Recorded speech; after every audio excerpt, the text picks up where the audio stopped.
In 1971, 61% of American adults lived in middle-class households.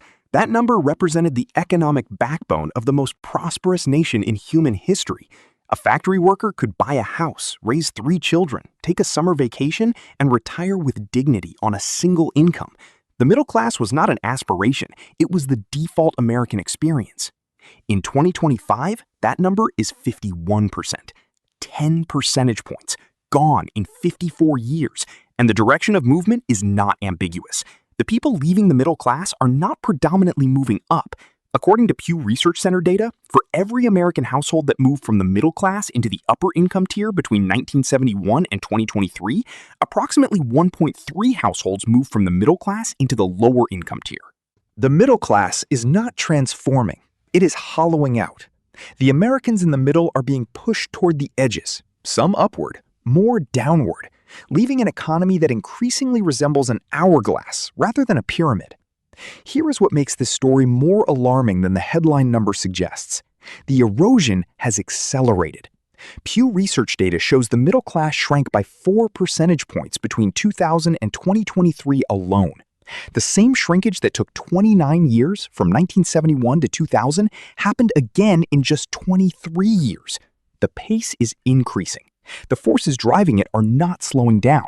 And the financial consequences for the Americans caught in this transition are more severe and more permanent than most people understand. This video covers exactly what is happening to the American middle class, why it is happening faster than economists predicted, what it means for the people living through it, and what the data says about who survives it financially intact.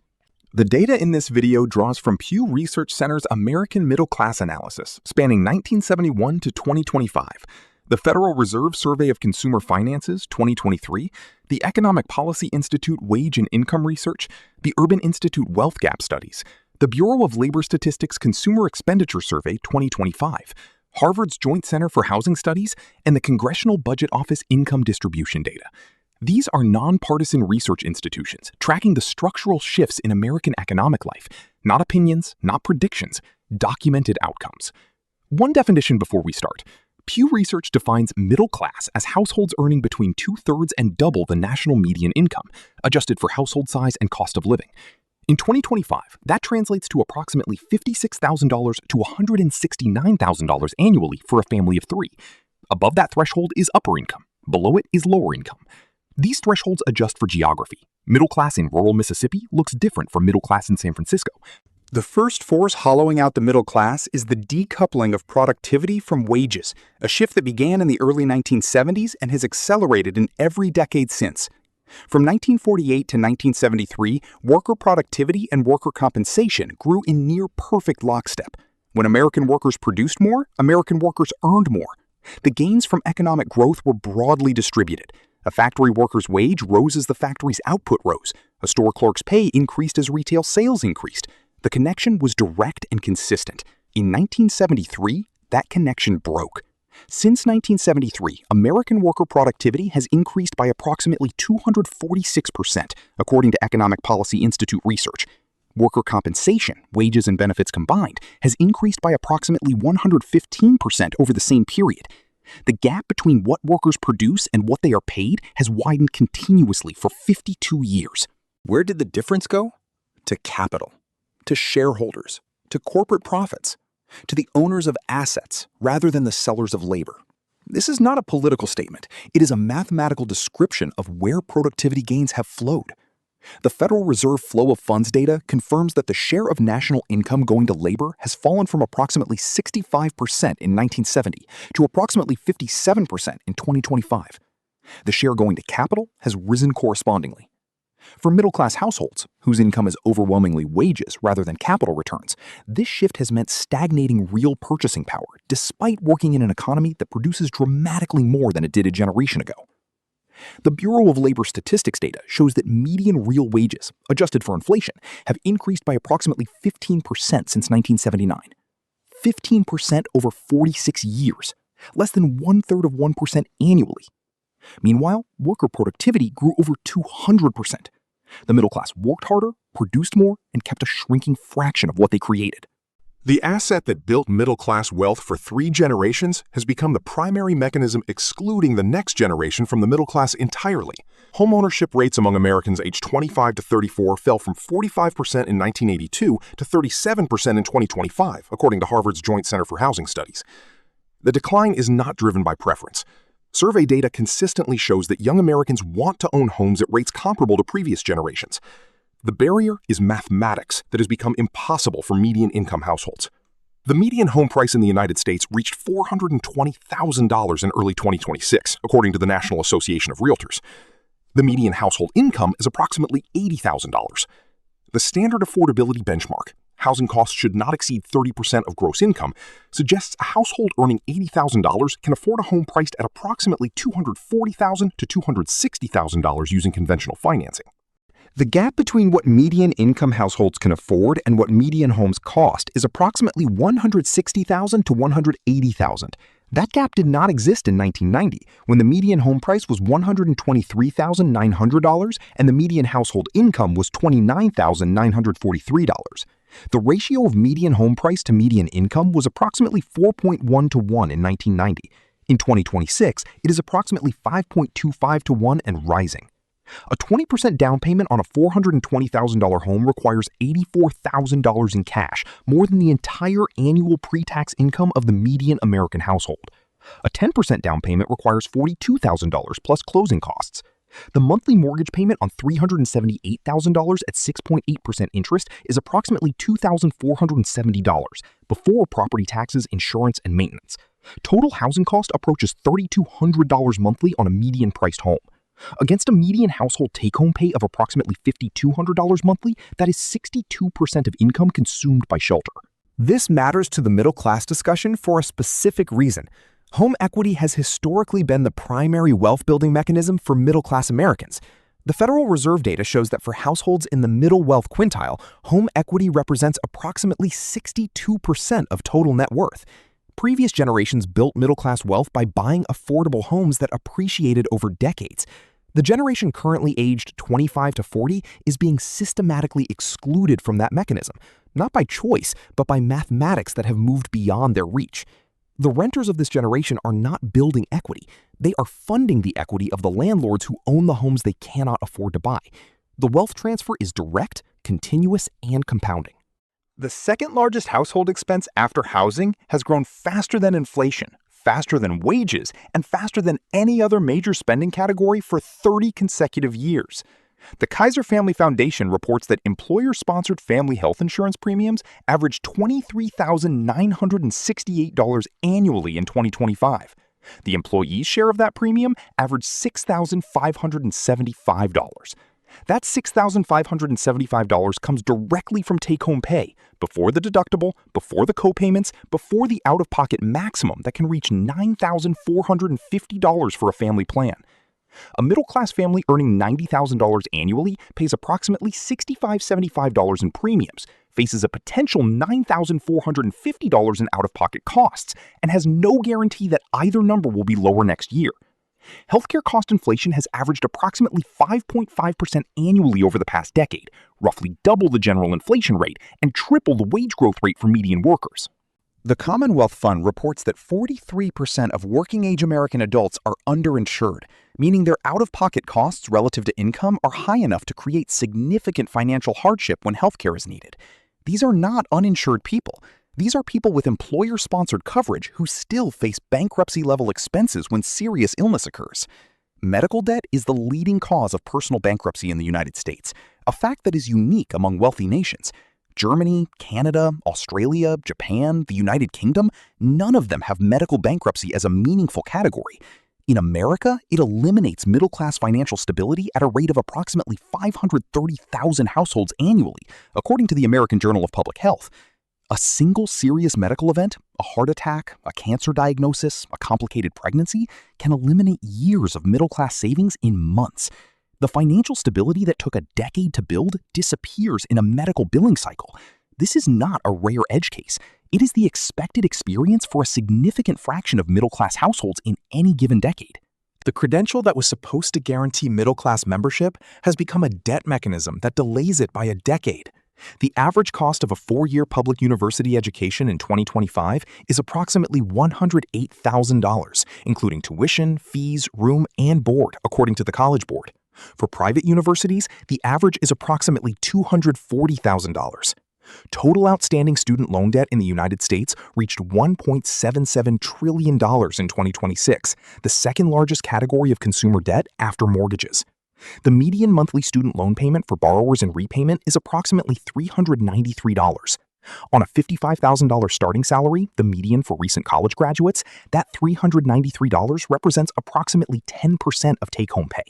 Combined with rent consuming 35 to 40% of income in most metropolitan areas, a new graduate is allocating 45 to 50% of take-home pay to housing and student debt before buying groceries, transportation, or saving a single dollar. The wealth gap this creates compounds over decades. A graduate who begins investing at 22 with no student debt accumulates approximately $340,000 more in retirement assets by 65 at the same savings rate than an identical graduate spending 10 years repaying $50,000 in student loans before beginning to invest seriously. The debt does not just delay wealth building, it eliminates the most valuable compounding years. The cruelest dimension of the education trap is that the credential no longer guarantees the outcome it was sold to deliver. The Economic Policy Institute documents that real wages for college graduates have grown by only 3.3% since 2000. The premium attached to a college degree has narrowed as the supply of degree holders has increased and as employers have shifted compensation toward the top of the income distribution. Middle-class families took on debt to fund credentials that were supposed to deliver middle-class outcomes. The outcomes delivered have not kept pace with the debt required to obtain them. The forces above do not operate independently. They compound against each other to produce an acceleration in wealth concentration that the Federal Reserve's own data describes as historically unprecedented. The Fed's distributional financial accounts show that the top 1% of Americans held approximately 25% of total national wealth in 1990. In 2025, they hold approximately 31%. The top 10% held approximately 60% in 1990. They now hold approximately 67%. The bottom 50% held approximately 4% in 1990. They hold approximately 2.6% today. The middle class, roughly the 50th to 90th percentile of wealth distribution, has seen its share of national wealth compress from approximately 36% in 1990 to approximately 30% in 2025. In absolute terms, their wealth has grown. In relative terms, their share of the total, they have lost ground continuously for 35 years. The Congressional Budget Office income distribution analysis shows that after-tax income for the top 1% grew by approximately 200% between 1979 and 2021. For the middle 60% of households, it grew by approximately 75%. For the bottom 20%, it grew by approximately 90%, boosted significantly by expanded government transfer programs. The middle saw the slowest growth of any income group over 4 decades. This is the hourglass economy made visible in numbers. The top accelerates. The bottom receives transfers. The middle, the working households that built the American century, compress toward irrelevance in the wealth distribution while believing they are still the center of gravity. The hollowing of the middle class has not affected all Americans equally. The data reveals consistent patterns in who is falling and who is rising. Geography matters enormously. The middle class has largely survived in lower-cost metropolitan areas and rural regions, where housing costs remain within reach of median incomes. It has been effectively eliminated for median-income households in coastal megacities. A household earning $120,000 annually in Austin, Texas, lives a genuinely middle-class life. The same household in San Francisco or New York lives at or below the economic experience of a $60,000 household in a lower-cost market, after accounting for housing, taxes, and baseline expenses. Generation matters. Baby boomers entered the middle class during its peak. Affordable housing, rising real wages, defined benefit pensions, and accessible healthcare. Generation X navigated the first wave of middle-class erosion, but benefited from the 1990s technology boom and pre-financial crisis housing appreciation. Millennials entered adulthood during the 2008 financial crisis, faced the steepest student debt burden in history, entered the housing market at peak unaffordability, and have built substantially less wealth at every age than previous generations, according to Federal Reserve generational wealth data. Education level matters, but less than it used to. The college wage premium, the income advantage of a degree over a high school diploma, has narrowed. More critically, the debt required to obtain the credential has expanded. The net wealth advantage of a college degree has compressed significantly when student loan balances are subtracted from the calculation. The middle class is not disappearing uniformly. Some households are navigating these forces successfully, and the data reveals consistent patterns in how they do it. They own assets before they need them.